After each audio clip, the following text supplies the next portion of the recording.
tentang pelarangan perayaan Tahun Baru 2021 dan pencegahan kerumunan massa. Wisatawan itu untuk Nataru tadi istilah kayak gitu, Natal dan Tahun Baru, mereka masih boleh untuk datang dan berwisata ke Garut.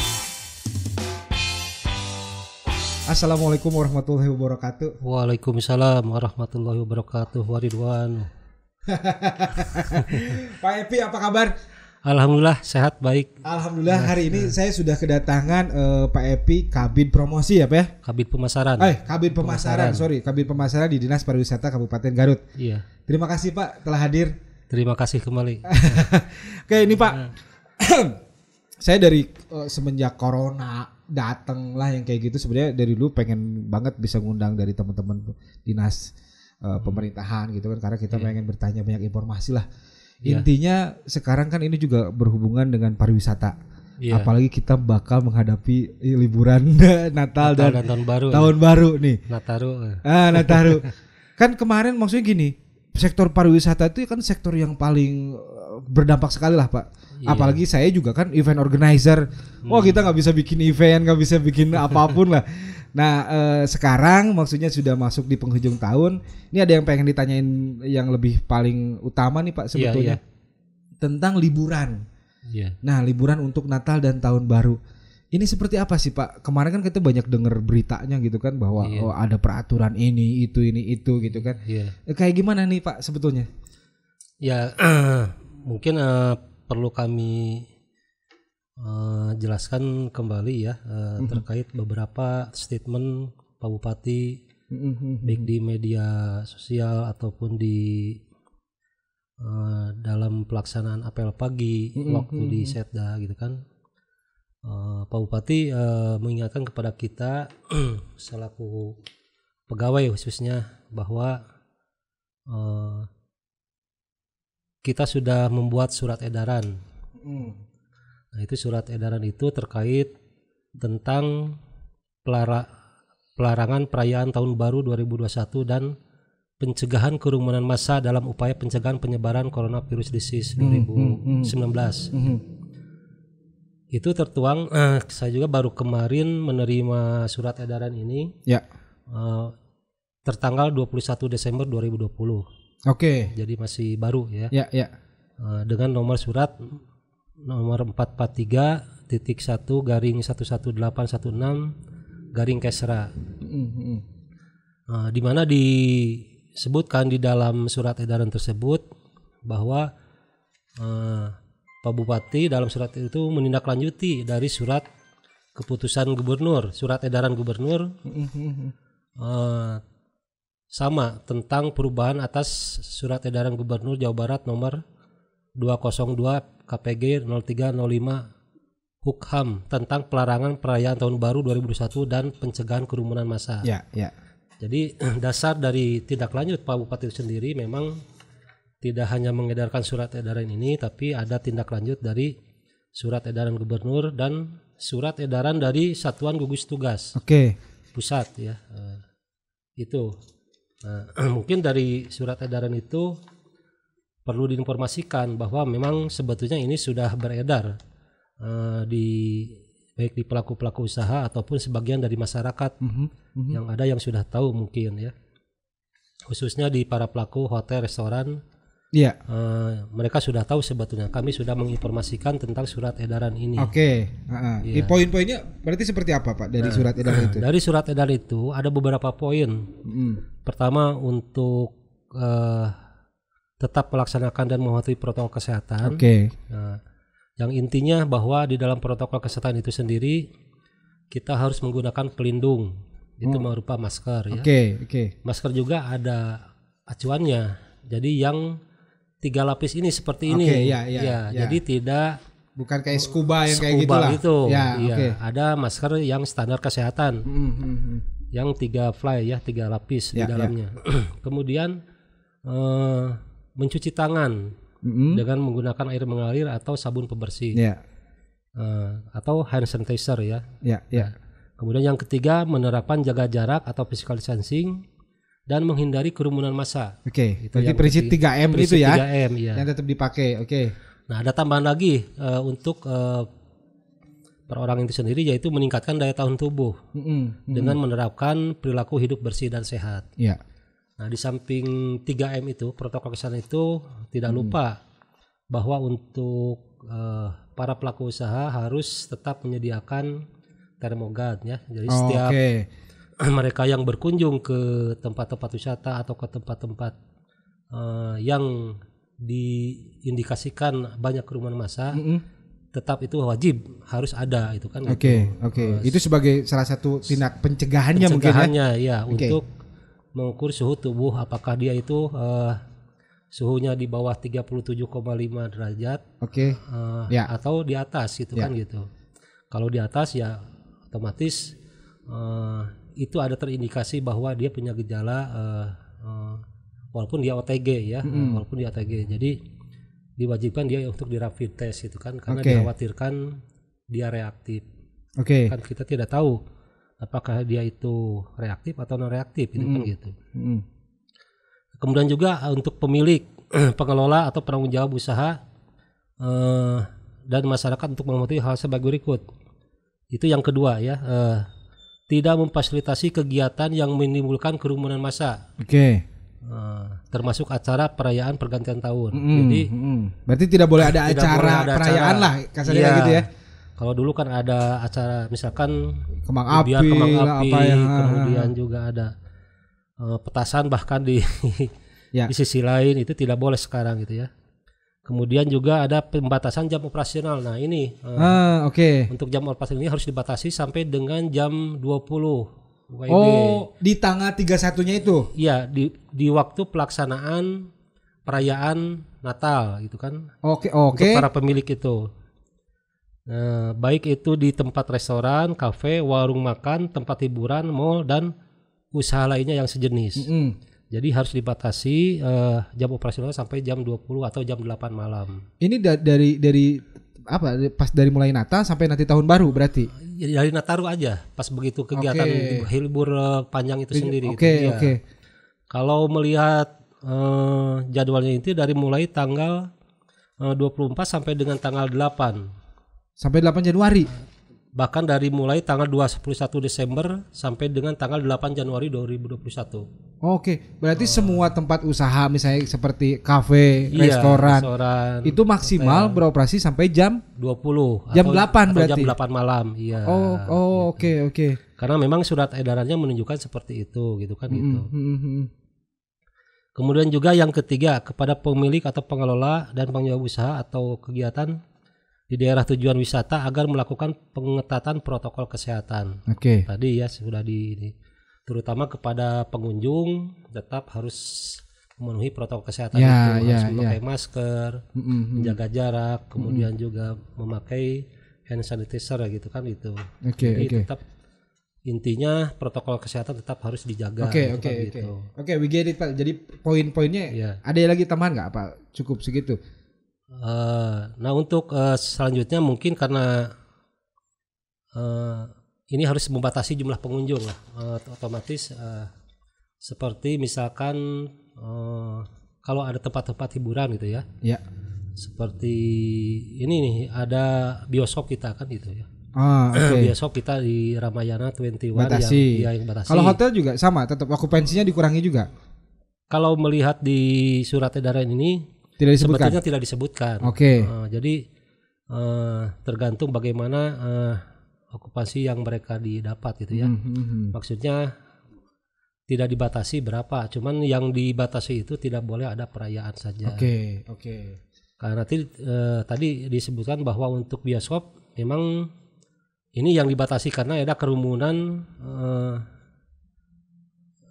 Taruhlah misalkan kapasitasnya 50, nah ini harus jadi setengahnya lah, jadi 50%. Emang di Garut udah dibuka Pak bioskop Pak? Udah dibuka. Saya nggak tahu malah karena udah terlalu lama nunggu jadi. Dimulai dibukanya pada tanggal 12 Desember kemarin ya. 12 Desember kemarin udah dibuka. Udah dibuka. Dan itu udah ramai tapi Pak, udah ada yang nonton. Nah saya belum mengecek terkait karena saya belum tidak pernah menonton di sana gitu ya. Cuman dia memberikan laporan manajernya ke kita bahwa kemarin launching pada tanggal 12 Desember bahwa untuk pembukaan bioskop itu sendiri. Oke. Memang sebelum-sebelumnya ditutup gitu ya karena ada indikasi seperti itu. Nah itu dari surat edaran mungkin poin-pointernya seperti gitu Pak. Oke. Jadi ya. Oke, siap Pak. Nah ini Pak kita bicaranya santai aja nih. Berarti intinya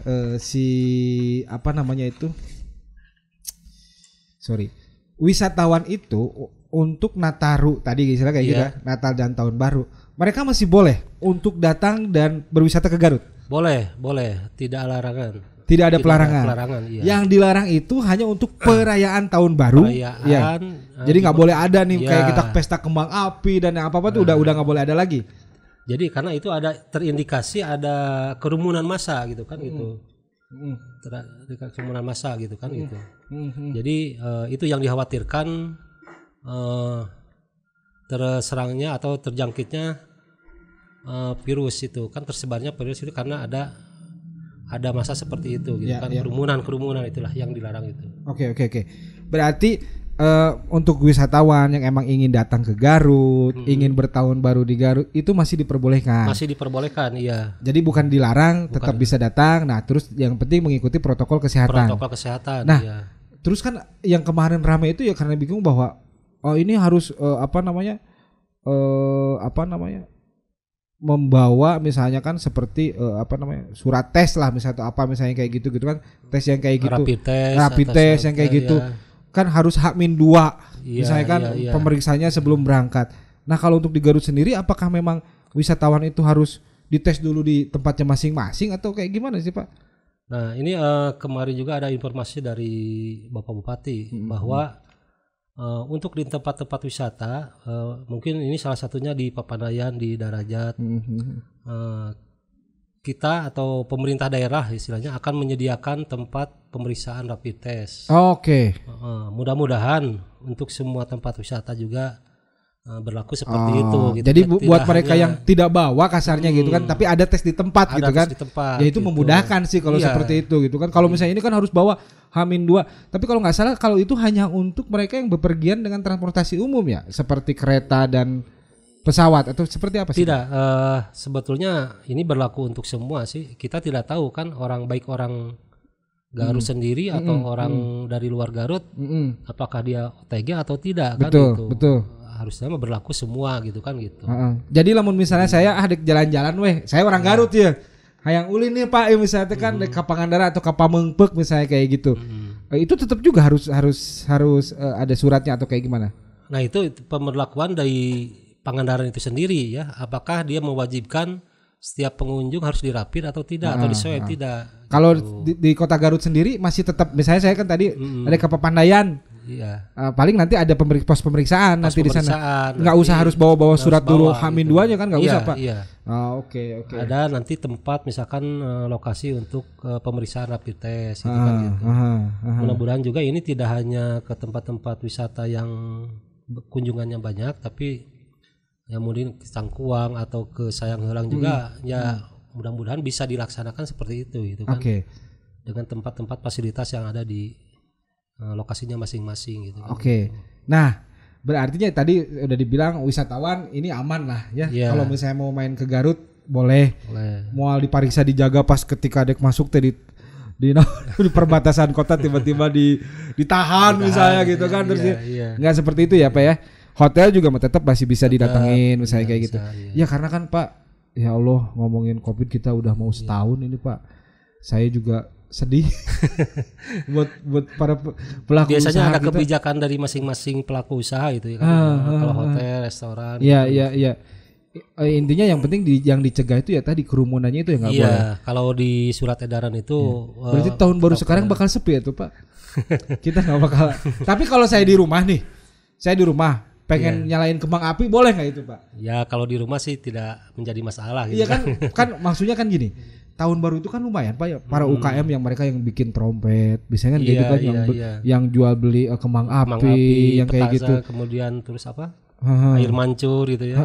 Itu kalau kita beli untuk pribadi boleh tapi Pak. Misalnya dengan keluarga di rumah kita merayakan yang kayak gitu boleh nggak?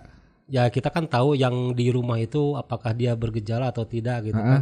Itu sih sebetulnya boleh-boleh saja sebetulnya. Iya, maksudnya Yang ya tadi- saya dengan keluarga yang di rumah Iya, sehari-hari yang di gitu rumah lah. saja sehari-hari itu boleh sebetulnya. Boleh. Yang nggak boleh tuh kalau misalnya kita bikin acara untuk bareng-bareng. Bareng-bareng misalkan kan kita udah tahu kita mengundang si A, kita mengundang si B gitu kan. Nah, itu yang tidak boleh itu.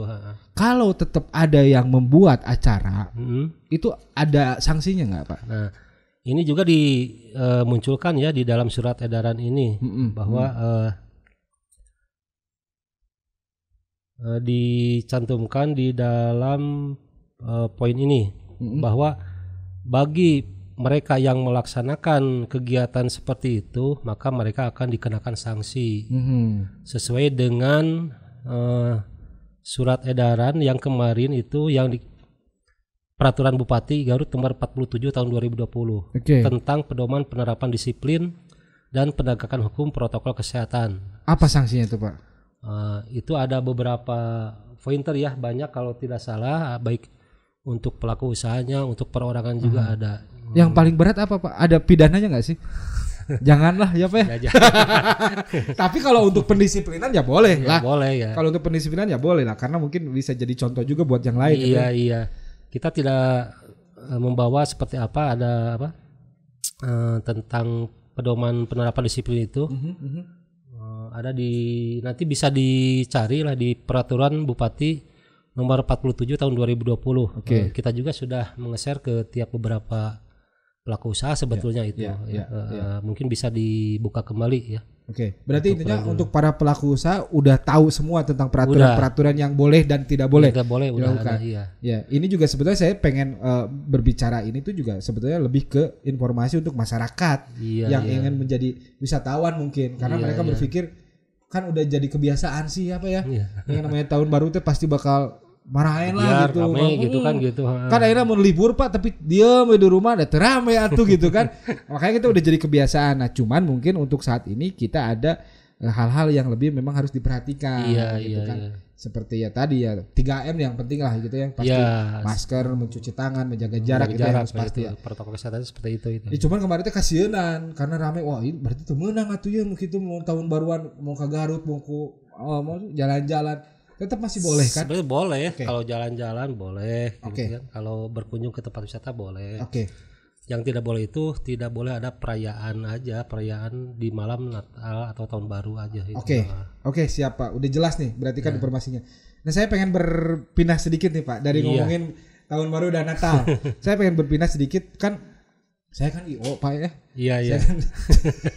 Saya kan suka menyelenggarakan event lah. Iya. Kemarin di 2020 kita kan sebetulnya mau merayakan festival bakso aci. Iya. Itu terpending sama corona kan. Nah, dinas juga sama mengadakan. Nah, untuk 2021 itu kira-kira seperti apa? Karena kalau nggak salah kita lihat kan bahwa beberapa daerah juga sudah membuat kalender event kan untuk 2021 yang dicanangkan mau ngapain aja yang kayak gitu. Nah, di 2021 sendiri seperti apa? Kan vaksin kita tahu udah ada nih. Cuma kita nggak tahu kapan akan dibagikannya gitu kan, istilah kayak gitu. Nah, untuk di Garut sendiri gimana Pak? Mengenai kalender of event yang ada di Kabupaten Garut, kita sebetulnya sudah membuat, bahkan sudah melaporkan ke Dinas Parbud Provinsi Jawa Barat, bahkan ke kementerian. Betul. Memang event-event apa saja yang akan dilaksanakan di Kabupaten Garut, baik yang dilakukan oleh Dinas Pariwisata sendiri atau para komunitas atau para event EOE itu sendiri gitu ya, para pelaku usaha. Kami juga di Dinas Pariwisata sebetulnya sudah menganggarkan, baik untuk kegiatan pameran, event gitu ya, kemudian juga bahkan nanti yang GPBG Biar Pesona Budaya Garut kita juga sudah masuk. Di bulan apa sih Pak kira-kira kita bisa rame-ramean lagi gitu kira-kira nih?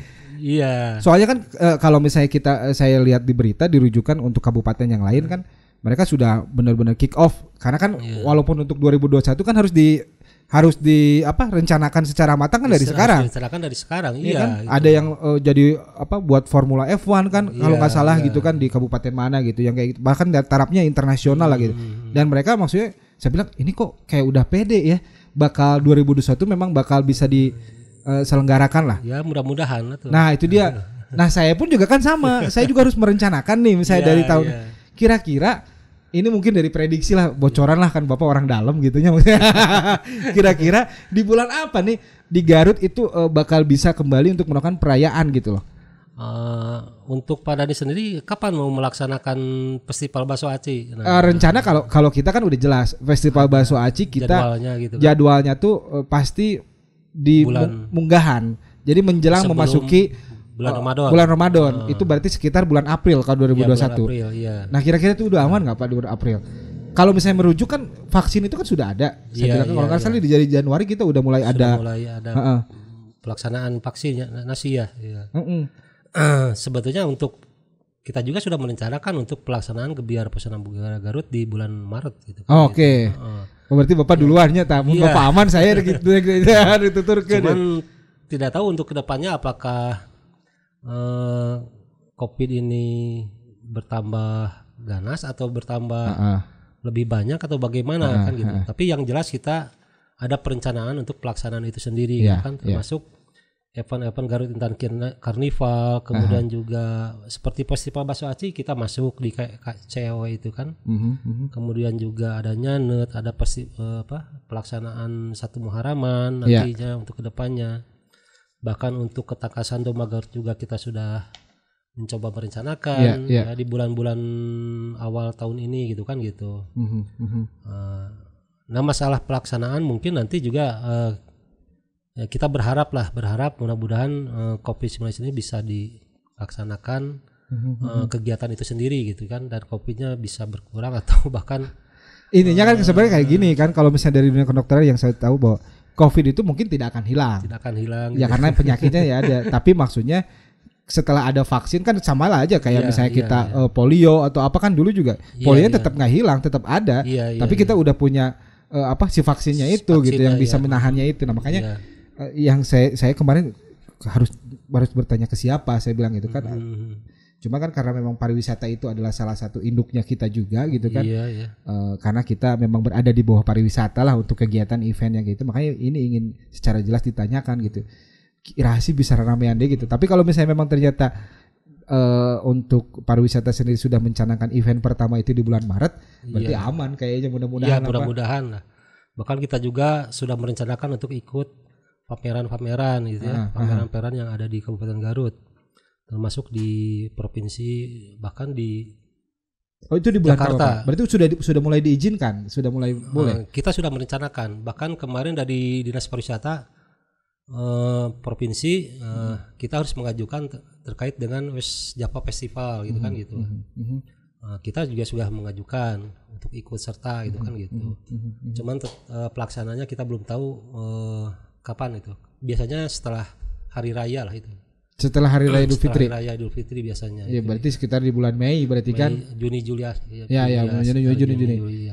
Ya itu kita cuma pengen tahu kapan sih kita bisa mengadakan lagi, misalnya kalau untuk kegiatannya kan bisa kapan saja. Tapi izinnya itu loh Pak. Apakah bakal diizinkan atau tidak gitu, permasalahannya itu.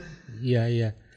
Ya mudah-mudahan kita juga tidak tahu kedepannya seperti apa ya, dan kita juga tidak bisa memberikan apa yang akan terjadi kemudian hari kan gitu ya. Tapi kita tetap harus merencanakan apa yang akan dilaksanakan di kemudian hari kan gitu. Ya mudah-mudahan dengan adanya vaksinasi COVID-19 ini penurunan angka yang positif itu bisa lebih berkurang gitu kan, atau tidak banyak yang menyebar lagi gitu kan gitu. Iya, bahkan kan kalau setelah ada vaksin kan kasarnya gitu, dia mau berkeliaran pun juga kita udah punya penangkalnya kan, gitu kan udah kebal lah gitu kayak gitu. Oke Pak, berarti ini udah cukup nih kayaknya informasinya. Intinya Natal dan Tahun Baru wisatawan masih boleh main ke Garut. Masih ke Garut. Yang penting jangan ada pelaksanaan perayaan rame-rame kerumunan massa di waktu Nataru itu sendiri. Ya. Jangan ada perayaan. Iya. Dan yang penting juga tetap menjaga protokol kesehatan. Tetap menjaga protokol kesehatan. Pertama memakai masker, mencuci tangan pakai hand sanitizer dan sabun, dan menjaga jarak. Menjaga jarak. Oke. Dan kita selalu berpola hidup bersih dan sehat. Makan vitamin, makanan yang bergizi, ya itulah. Oke. untuk menjaga stamina kita ya. Siap Pak. Oke, Iya. kita udah di penghujung nih, udah closing berarti ya Pak ya. Iya. Nggak ada yang mau disampaikan lagi Pak? Udah. Saya kira udah cukup untuk informasi terkait itu. Mungkin nanti bisa disampaikan oleh Pak Dhani bahwa tetap kita harus menjaga protokol kesehatan ya. Ya. Baik itu kepada para pelaku usaha, masyarakat yang ya kalau misalkan Pak Dhani ketemu dengan siapa saja sampaikan saja. Ya, tetap makanya mudah-mudahan juga ini podcast ini juga bisa menjadi salah satu media yang memang bisa menyampaikan itu semua gitu kan. Intinya gitu sih Pak. Iya. Oke, terima kasih Sama-sama. Pak Evi sudah hadir menyempatkan di sini. Mudah-mudahan nanti kita bisa ketemu lagi. Kita berbicara sudah bukan ngomongin tentang corona lagi nih Pak. Kita benar-benar ngomongin tentang Promosi bagaimana aja. mempromosikan Kota Garut Nah, biar itu bisa banyak didengar. Dan mungkin kita juga sebagai salah satu konten kreator nih Pak yang ada di Iya. YouTube juga. Karena memang fokus kita ingin menjadi salah satu tontonan digital untuk yang ada di Garut gitu. Karena semua konten yang kita angkat itu memang benar-benar tentang Garut. ya. Dan ini bisa juga menjadikan salah satu media promosi juga lah untuk Garut. Iya. Mudah-mudahan bisa didukung juga nanti sama Bapak. Bahkan dengan adanya podcast ini bisa mempromosikan juga, bisa membantu di pariwisata. Iya, siap lah. Pasti kita bakal selalu beriringan Pak. Oke, terima kasih Pak kalau kayak gitu. Mudah-mudahan terus bisa bekerja di Natal dan Tahun Baru ini juga. Garut semakin banyak wisatanya dan amin. Dunia pariwisata bisa bangkit kembali. Amin. Oke, terima kasih. Assalamualaikum warahmatullahi wabarakatuh. Waalaikumsalam warahmatullahi wabarakatuh.